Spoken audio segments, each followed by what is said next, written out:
જો નિયમિત યોગ અને પ્રાણાયામને દિનચર્યામાં સ્થાન આપવામાં આવે તો અનેક રોગો અને પીડાથી બચી શકાય છે. અનેક લોકોને સાંધાનો દુખાવો થતો હોય છે, તો આ માટે યોગ કઈ રીતે કામ કરી શકે એ વિશે એક્સપર્ટની સલાહ લઈએ.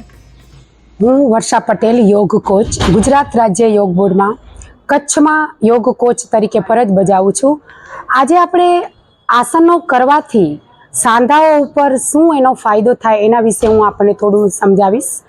તો કોઈ પણ આસન કરીએ એનાથી પહેલાં આપણે જે સૂક્ષ્મ વ્યાયામ કરીએ છીએ એટલે કે સ્ટ્રેચિંગ કરીએ છીએ, જેના લીધે જે તે સાંધાઓ માટેનું સ્ટ્રેચિંગ હોય એના અંદર એનું સંકુચન અને પ્રસરણ થવાથી ઓક્સિજનનું લેવલ ત્યાં વધવાથી ત્યાંની જે કાર્યશક્તિ છે એ વધી જાય છે અને જે કહીએ ને કે ઘસારો ધીરે ધીરે ઓછો લાગે. એના પછી નેક્સ્ટ છે કે જે સાંધા માટેનું આપણે સ્ટ્રેચિંગ કરીએ કે વ્યાયામ કરીએ તો એની આસપાસના જે મસલ્સ છે એમાં લચીલાપણું આવે છે, જેના લીધે સાંધાઓને મજબૂતી આપે છે. કારણ કે કોઈ પણ સાંધો છે કુદરતી આપણને મળેલો છે, કોઈ પણ સાંધાને આપણે બદલાવી ન શકીએ, પણ એની આસપાસના જે મસલ્સ છે એને આપણે મજબૂત બનાવી શકીએ. તો એ મજબૂતી આપણને આ વ્યાયામ, યોગાસનો, યોગના સ્ટ્રેચિંગ છે, સૂક્ષ્મ વ્યાયામ છે, સ્થૂલ વ્યાયામ છે એ કરવાથી મળે છે. યોગ કોચની સલાહ મુજબ સૂક્ષ્મ વ્યાયામ, પ્રાણાયામ, સેતુબંધાસન, ડોલ્ફિન પ્લેક આસન, ઉષ્ટ્રાસન, સવાસન જેવા આસનો સાંધાનો દુખાવો દૂર કરવા માટે કરી શકાય છે.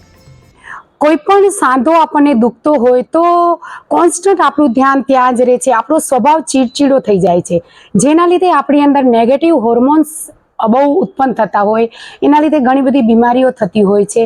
તો વ્યાયામ, આસન, યોગાસન, પ્રાણાયામ કરવાથી એ બધી જ બીમારીઓથી આપણને રાહત મળે. કારણ કે જે સાંધાઓની બીમારી આપણી ઓછી થાય તો આપણો સ્વભાવ પણ પ્રફુલ્લિત રહે, જેના લીધે આપણો એન્ડોર્ફિન એટલે કે હેપી હોર્મોન્સ આપણો ક્રિએટ વધારે થાય, એટલે આપણને ઘણી બધી બીમારીઓથી રાહત મળે.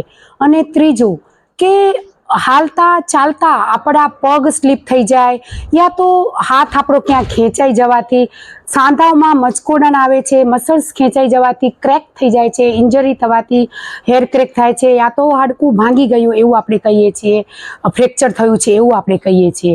તો વ્યાયામ, આસનો કરવાથી, ફ્લેક્સિબિલિટી વધવાથી, ત્યાંની જે મુવમેન્ટ છે એની ગતિવિધિ વધવાથી, એની જે લચીલાપણું છે, સ્થિતિસ્થાપકતા એની જે છે એ વધવાથી ઇન્જરી થવાના ચાન્સ મેક્સિમમ ઘટી જતા હોય આસન, પ્રાણાયામ, વ્યાયામ કરવાથી. ઓમ નમસ્તે જી.